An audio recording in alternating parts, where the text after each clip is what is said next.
Lubni Shamsuddin Abdoo Ahmad geggeessaa barsiisaa luba waldaa fi hiika macaafa qulqulluutiin kan beekaman gara isa tajaajilaa turanii abbaa isaaniitti addunyaa kanarraa du'aan geggeeffamuu isaanii dhageenye.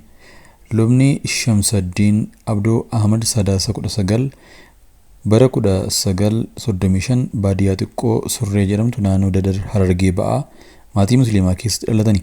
Barnoota sadarkaa tokkoffaa mana barumsaa mootummaa Dadaritti erga hordofanii booda barnoota sadarkaa lammaffaa mana barnootaa miisiyoonii Meenoonaayititti baratani. Yesuusiin kan wal arganis asitti ture. Geggeessaa barsiisaa luba waldaa hiikaa macaafa qulqulluu ta'anii kan tajaajilaa turan Lubni Shamsuddin Abdoo tajaajila isaanii waggoota heddoof kennan jireenya namoota baay'ee kan tuqedha. Lubni Shamsuddin Abdoo pirezidaantii waldaa Masarata Kiristoos Itoophiyaa ta'uun tajaajilanii jiru. Akkasumas waldaa kiristaanaa warra wangeela makaana Yesuus Itoophiyaa keessatti sadarkaa hooggansa adda addaa irratti tajaajilanii jiru. Dabalataanis pirezidaantii tokkummaa waldaalee kiristaanaa warra wangeela Itoophiyaa ta'uun tajaajilaa guddaa kennanii jiru. Amma gaafa soorama ba'aniitti waldaa Oromoo warra wangeelaa Torontootti waggoota 8f lubummaan tajaajilanii jiru.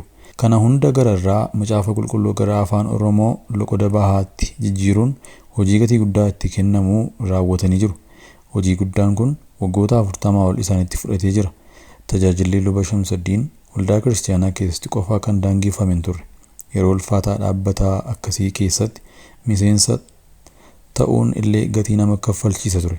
Lubni Shamsuddin waldaa macaaftuu lamaa keessatti barreessaa olaanaa Executive Secretary ta'anii tajaajilanii jiru. Yeroo sanatti dirqama akkasii fudhachuun balaa guddaa qaba ture.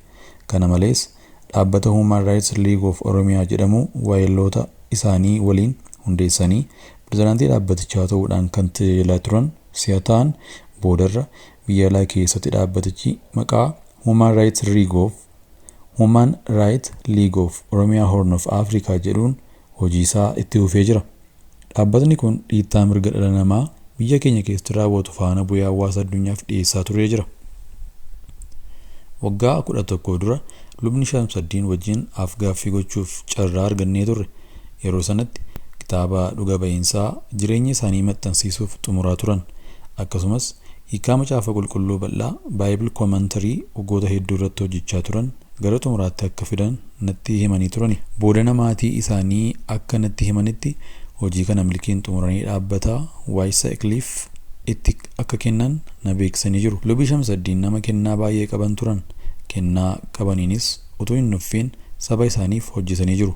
Lubni Shamsuddin nama bareechanii dubbachuu danda'an, ogeessa, arjaa, gara laafessaa fi nama saba isaanii jaallatan, dhugaa irratti sodaa tokko hin qabne, mirga nama kamiiyyuu akka dhiitamu kan hin feene nama haqaa turani. Tajaajilli isaanii yoomiyyuu hin dagatamu. Lubni Shamsuddin Abdoo waxabajjii 10 2026 magaalaa Kaalgaarii Kaanaadaatti du'aan boqotani.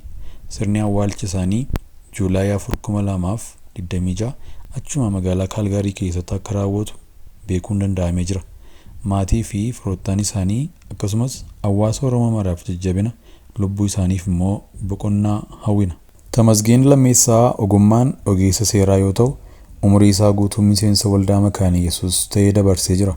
Koreewwan adda addaa keessattis ta'ee miseensa boordii sinodoosii lixaa ta'uun tajaajilanii jiru. Hojii seeraatiin alattis seeminarii makaana Yesuus irraa barnoota teoloojii dippiloomaa kan qaban yoo ta'u, dhiyeenya kana digirii isaaniitiin eebbifamanii jiru. Hunda caalaa Tamasgeen waldaadhaaf kutannoo gadi fagoo qabaachuu fi seeraaf dambii ishee kabajuuf kutannoo qabaachuu isaatiin beekama. Namoonni muraasni of kennuuf kutannoo isaa hin jaallanne yeroo dheeraaf isa doorsisuun callisuuf yaalaa turan. Qarshiif aangoon sossobuu qofa osoo hin taane gara ji'a 10 dura mana hidhaa Buraayyuutti akka ergamu godhanii jiru. Dargaggoonni Tamasgeen waliin turan maaliif akka waamee poolisii gaafatan. Tamasgeen irratti himannaan banamee jira jedhame. Tamasgeen ogeessa seeraa waan ta'eef himata barreeffamaa irratti banamee fi himatamtoonni eenyu akka ta'an gaafate. Poolisiin himannaan barreeffamaan akka hin jirree fi himatamtoonni Luba Yoonaasii fi Lalisaa akka ta'anitti himan. Tamasgeen himannaan osoo hin banamin himatamtoonni osoo hin argamin as ta'uu hin qabu jechuun falme. Sana booda poolisiin bakka adda addaatti waamee yeroo isaan si barbaadan ni dhuftaa deemii jedhanii hojii irraa ari'an. Lubni Yoonaas yeroo kun hundi ta'u Ameerikaa ture. taatee kana erga dhagahanii booda Ameerikaa irraa Tamasgeenitti bilbilanii waan isa mudateef akka gaddanii fi dhimmicha keessatti harka akka hin qabne itti himan. Sana booda gara biyyaatti erga deebi'anii booda Tamasgeen waliin wal arganii rakkina mana kiristaanaaf waliin afurruu jechuun hariiroo gaarii jalqaban. Haa ta'u malee lalisaan maqaa ishee dhimma kana keessatti caqafamee Tamasgeen guyyaa tokko illee gaafatee hin beeku. Shakkii fi mormiin akka isa ilaalu himama. Amma garuu Tamasgeen hojii maatii tajaajila isaa irraa adda bahee osoo yakka tokko illee hin raawwatin mana hidhaatti geeffamee jira. Yaada mana Waaqayyoo fayyada jedhee amane waan ibse qofaaf mana dukkanaa keessatti darbatamee jira. Ati mana isaa tajaajilaa waldaa kan taate tajaajilaaf qophaa'aa jirti. Mana ishee bulchaa jirti. Mana hidhaa keessatti abbaa manaa ishee daawwachuudhaan hojiitti baay'atee turte. Warri kana godhan injifannootti gammadaa jiru jedhama. Waaqayyo garuu gidiraa hiyyeeyyii fi rakkataa ni arga. Haqaafis ni ka'a. Kuni hundinuu kanneen filannoo dhufu irratti fedhii isaa hojiirra oolchuuf gufuutaan jedhamee dhabamsiisuuf hojjetamaa jira. Akka ilaalcha kanaatti kan xiyyeeffate keessaa tokko Tamasgeenidha. Hiree Tamasgeen isin eeggata jechuun namoota biroo sodaachisuuf yaadame akka ture ni himama. United States keessatti waldaan Pirootestaantii guddicha kan ta'e Konveeshiniin Baaptistii Kibbaa imaammata dubartoonni paastorii ta'anii akka hin tajaajille sirnaan dhorkuu raggaasisuuf kibxata darbee sagalee guddaa kennee jira. Murteen kun miseensota waldichaa kanneen koonzervaatiivii ta'an ergaa ifaa ta'ee dabarsee jira. Lallabni mirgaaf itti gaafatamummaa dhiirota qofa. Walgahii waggaa Orlaandoo Floriidaa gaggeeffamu irratti bakka bu'oota 628 argaman keessaa 2026 qofaatu fooyya'insa kana mormaniiru. Mirgi raggaasifamuu 3 fi harka caaluu harka 3 keessaa 2 kan wixinee kana raggaasisuuf barbaachisu caala ture.